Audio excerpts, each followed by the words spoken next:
Muito bem, vamos então abrir o Microsoft Visual Web Developer, ainda o 2010 Express, tá? Que não estou mencionando nada de migração de código ainda. Eu vou abrir o meu projeto, que se encontra aqui, Infra, C Sharp, Sys Service. Vou abrir aqui essa solução, Sys Service SLN. Se você já está com o ambiente preparado para o 2.0, né, com o Visual Studio 2013, é possível que você consiga abrir esse projeto sem nenhum problema, tá? Daí você adiciona as referências aqui, né, para que esse projeto ele possa funcionar. Quais são as referências que você vai colocar aqui? Você vai colocar essas referências aqui, olha, MySQL, essa DLL. Então você vem aqui em referências, adicionar referência, browse, você navega para onde está aquele MySQL DLL lá e adiciona essa referência. E depois adiciona as referências do NBernate, essas 5 DLLs aí, ok? Essas duas pastas aqui são referências para o projeto do servidor. Já essas outras referências aqui, o button export e o search window, são referências para o projeto cliente. Muito bem. Adiciono as referências, né? Daí eu tenho a seguinte estrutura aqui, ó. Eu tenho o meu webconfig. O meu webconfig, ele traz umas tags padrões e eu adicionei a tag do Hibernate Configuration, porque eu estou utilizando ainda aqui o Hibernate, tá? Daí nós vamos decidir lá no EAD, né, se continuamos no Hibernate ou partimos para o Entity Framework. A princípio, nós vamos utilizar o Entity Framework, né? Sim, foi mencionado lá nas diretrizes do 2TRP 2.0, né? Nós levantamos essa questão ainda no EAD da versão 1.0, né? E vários colegas mencionaram que seria melhor utilizar o Entity Framework, tá? Mas ainda assim nós estamos abrindo aqui esse leque, essa questão da infraestrutura, né? Para que fique mais claro por que deve ser realizada essa mudança aí, tá? Por que não utilizar o NBernate? Por que utilizar o Entity Framework? Ok? Então já é uma questão que será aberta lá, mas é bem provável, é quase certo que nós vamos trocar mesmo para o Entity Framework, ok? Muito bem. Só vai abrir lá o leque, né? Para que fique claro por que será realizada essa mudança. Por que no 1.0 era usado o NBernate, no 2.0 foi alterado para o Entity Framework? Então tá lá o ambiente de infraestrutura com essa discussão e as explicações, né, para que todos compreendam por que foi realizada tal mudança. Perfeito, então aqui meu webconfig já está definido. Daí eu tenho aqui, ó, a minha interface com os métodos que serão consumidos na aplicação cliente. E eu tenho aqui a implementação desses métodos, tá? Então, na minha interface, eu tenho aqui a região cargo. Veja que ela está decorada aqui com o Operation Contract, né, para que esse método ele seja enxergado lá no cliente. Daí eu tenho aqui, ó, um delete cargo, passando um cargo DTO. Tem um salvar atualizar cargo, um select cargo e um select cargo página, né, onde eu posso navegar aí, né? Posso passar um primeiro resultado, uma quantidade de resultados, daí eu vou navegando entre os registros, tá? Essa mesma estrutura eu tenho para os demais, ó, situação vendedor, categoria produto, tipo pagamento, todos eles têm um delete, salvar, select tipo, select o tal DTO e o select DTO página. Local venda a mesma coisa, funcionário a mesma coisa, produto a mesma coisa, vendedor a mesma coisa, tá? E aí eu tenho uma região aqui, apenas consultas, onde eu tenho uma outra região usuário, aí eu apenas seleciono o usuário, aqui é um pouquinho diferente, porque eu passo o login e a senha, tá? E eu tenho o controle de acesso, né? Aí eu utilizo aquela view, ó, view controle de acesso DTO. tá? Passando aí o objeto via o controle de acesso, onde ele vai me retornar quais são as funções, né, que esse usuário que está realizando o acesso no sistema ele tem direito de acessar, tá? Aqui então estão os métodos e aqui ó, no serviço sys eu tenho a implementação desses métodos. Vamos analisar um deles aqui, pode ser o cargo. Então veja, olha, o delete cargo, o que é que ele vai fazer? Ele pega a seção que está no NBernate Helper. Quem é esse NBernate Helper aí? Dentro de NBernate eu tenho uma interface DAO com os métodos que serão implementados aí em relação ao banco de dados, né? Então eu tenho aqui um save, tenho um save or update, tenho apenas o update, tenho o delete, tenho o select retornando uma lista de objetos, tenho o select id retornando apenas um objeto, tenho o select página retornando uma lista dos objetos, tenho o select objeto SQL retornando apenas um objeto e tem um select lista SQL retornando uma lista, só que aqui eu recebo uma string, aliás, recebo uma consulta SQL, né? E esse outro aqui, ó, onde eu também recebo uma lista de objetos, eu recebo como parâmetro um objeto. E ele vai realizar o filtro, né, de acordo com os dados que estiverem nesse objeto aqui, tá? Quem é que implementa esses métodos aí? É o NBernate DAO. Né? Então veja, NBernate DAO, eu tenho aqui uma seção, aí o método save, ele pega dessa seção aqui, ó, e chama o método save passando o objeto. Save or update, pega a seção e chama o método save or update, retorna o objeto salvo. Update, chama o update da session. Delete, chama o delete, né, e retorna aí o resultado. Selecionar passando um objeto. Daí ele cria aqui um exemplo, ok? De acordo com os dados que vieram no objeto aqui, ó, tá? Example.create objeto, aí ele habilita o like, qualquer lugar do campo, ignora o tipo, se é maiúsculo, minúsculo, retira os nus, retira os zeros, tá? Então digamos que eu estou pesquisando por cargo, tá? E aí nessa pesquisa eu instancio um objeto e digo que o nome dele é 01, ok? Ele vai me retornar esse cara aqui, ó,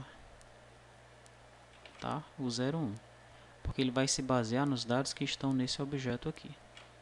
Nós podemos fazer esse teste já agora.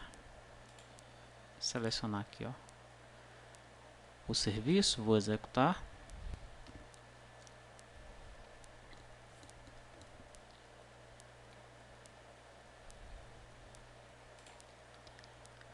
Select cargo. Deixa eu ver se é o select cargo que vai chamar esse cara aqui. Acho que sim, vamos ver. Select cargo, nome. Eu vou colocar 01. Vou invocar. Isso mesmo, ele me retornou o cargo 01. Por que ele fez isso? Porque aqui ele está usando um like, qualquer parte do campo, está ignorando aí se é maiúsculo ou minúsculo, excluindo os nulos e excluindo os zeros, tá? Então é como se ele tivesse feito isso aqui no banco de dados. Ó.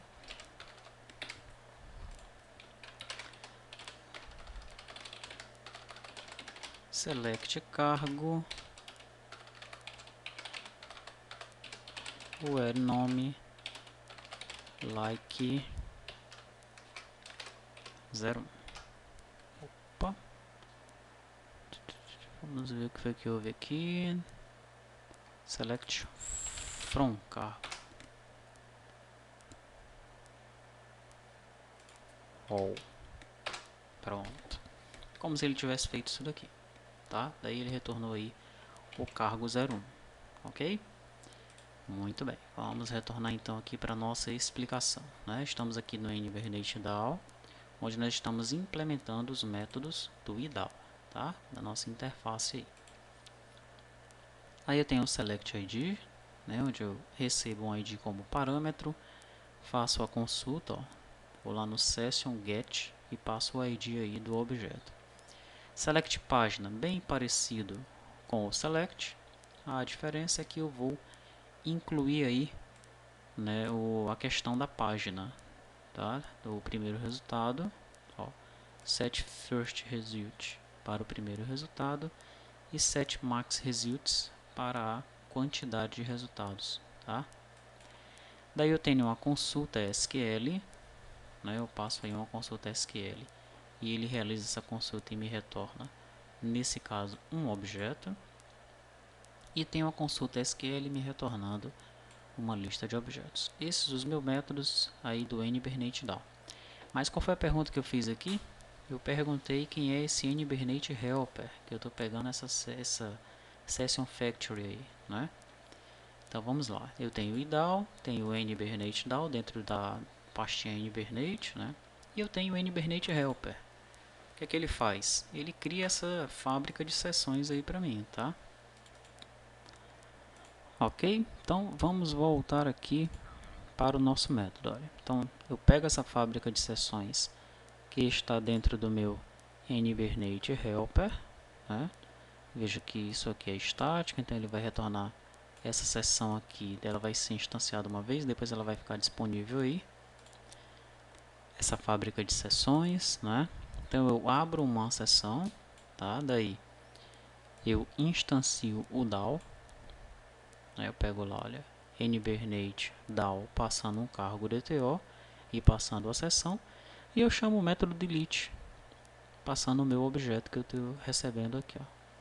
Ok? Então faço isso para o delete, salvar, atualizar é parecido, mas eu chamo agora o método save or update do DAO. Select cargo, eu chamo o método select, normal, apenas passando o objeto. E aqui eu tenho o select cargo página, onde eu chamo o método select cargo página, passando o primeiro resultado, a quantidade de resultados e o objeto, né?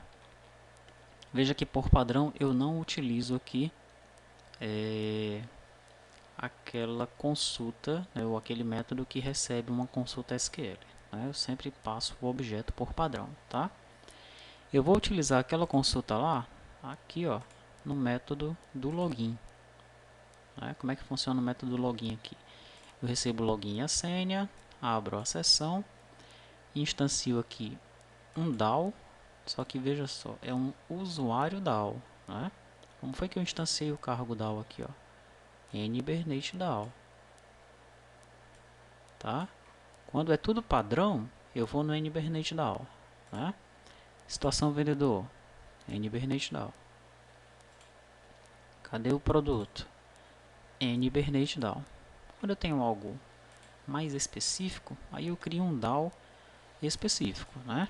Então eu tenho um usuário DAO, tá?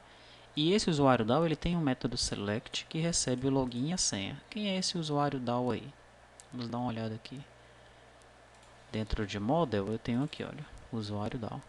E esse usuário DAO, né, ele herda aí os métodos de NBernate DAO e implementa um novo método que é o método select.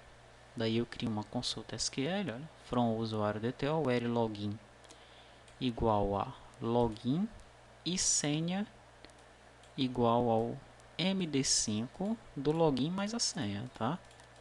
Esses métodos aqui de infraestrutura, eles estão definidos dentro dessa biblioteca.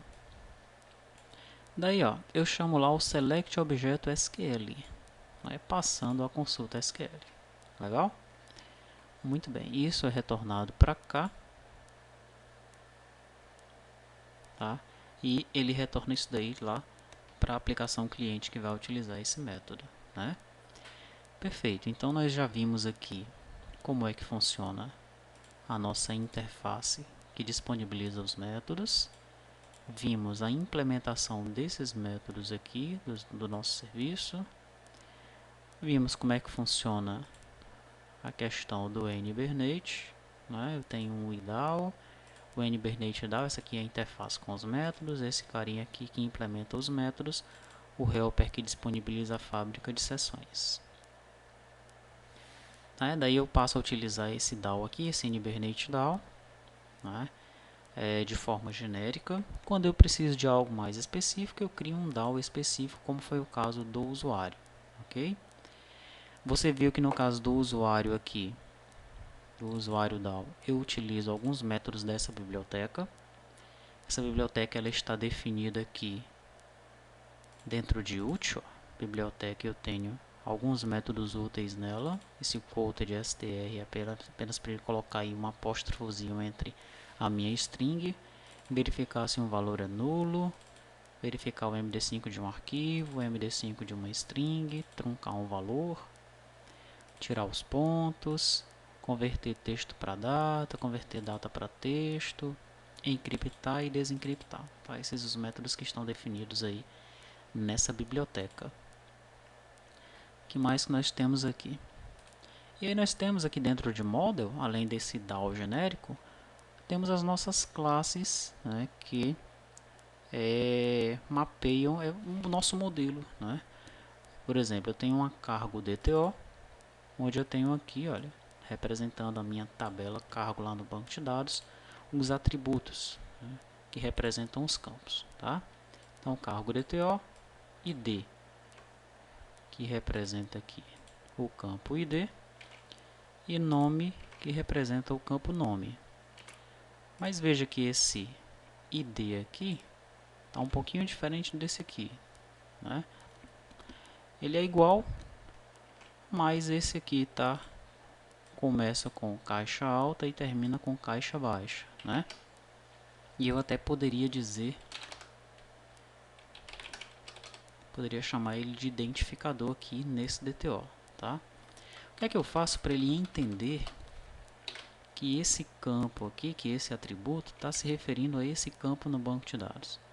Eu faço um mapeamento, e esse mapeamento é feito nesse arquivo XML, tá? Cargo DTO hbm.xml. É nesse arquivo aqui que eu vou informar o nome do DTO vinculado ao nome da tabela. Então o DTO, cargo DTO, ele está vinculado à tabela cargo lá no banco de dados. Eu tenho um autoincremento, né? Tem um campo que ele funciona como autoincremento, e esse campo lá no banco de dados é ID. Ele deve ser mapeado para esse atributo ID aqui no meu DTO. E lá no banco de dados eu tenho uma outra propriedade, né? Eu tenho um outro campo lá chamado nome, cujo atributo ou propriedade aqui no meu DTO é esse nome aqui. Legal? Vamos ver um caso aqui onde o nome fica realmente diferente. Deixa eu ver se tem algum.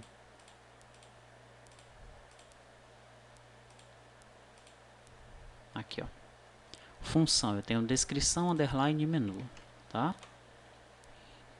Então aqui no função DTO, se bem que eu não criei aqui o função DTO, né? Vamos procurar outro. Funcionário, pronto. Funcionário, eu tenho o ID cargo. Então funcionário DTO, aqui ele está mapeado como um outro DTO. Realmente é assim que deve funcionar. Então não vale esse aí para o que eu quero mostrar. Pronto, agora aqui vai dar certo. Pagamento, data pagamento. Mas ele não está mapeado aqui, né? Papel não tá, produto não, tipo pagamento não, usuário, data cadastro. Vamos ver se tem como mostrar isso aqui. Aqui, ó. Lá no banco de dados eu tenho data underline cadastro. E aqui o meu DTO ele tem data cadastro, não tem um underline aí, né? Então tá diferente. Como é que ele sabe que esse data cadastro aqui está se referindo a esse campo aqui? Através do mapeamento, ó. Esse data cadastro no DTO, usuário DTO, refere-se ao campo data cadastro na tabela usuário, tá?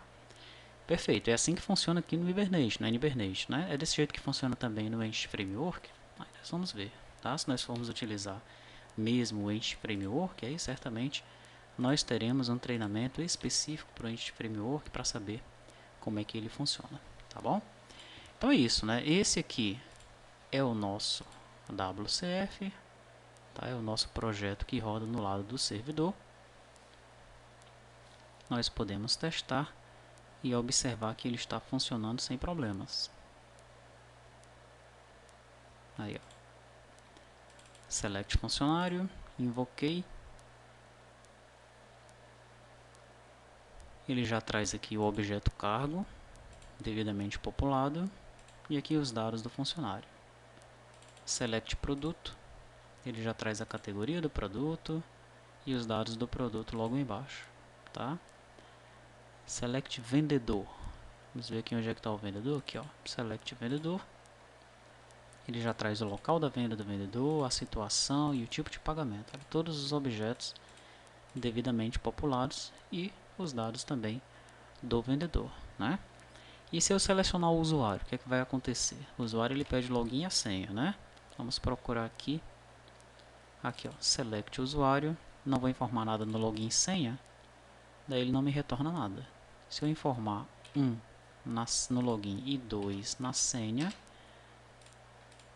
ele também não me retorna nada. Se eu informar 1 no login e 1 na senha, aí sim ele vai me retornar aí o usuário que está definido no banco de dados. Tá bom? Então é isso, né? Esse aí o nosso WCF, né? Essa nossa estrutura atual, tá? A nossa estrutura atual é essa daqui. E aí nós vamos decidir, né, discutir lá no EAD para ver como é que nós vamos evoluir isso aí, para aí sim construir os demais módulos do RP 2.0.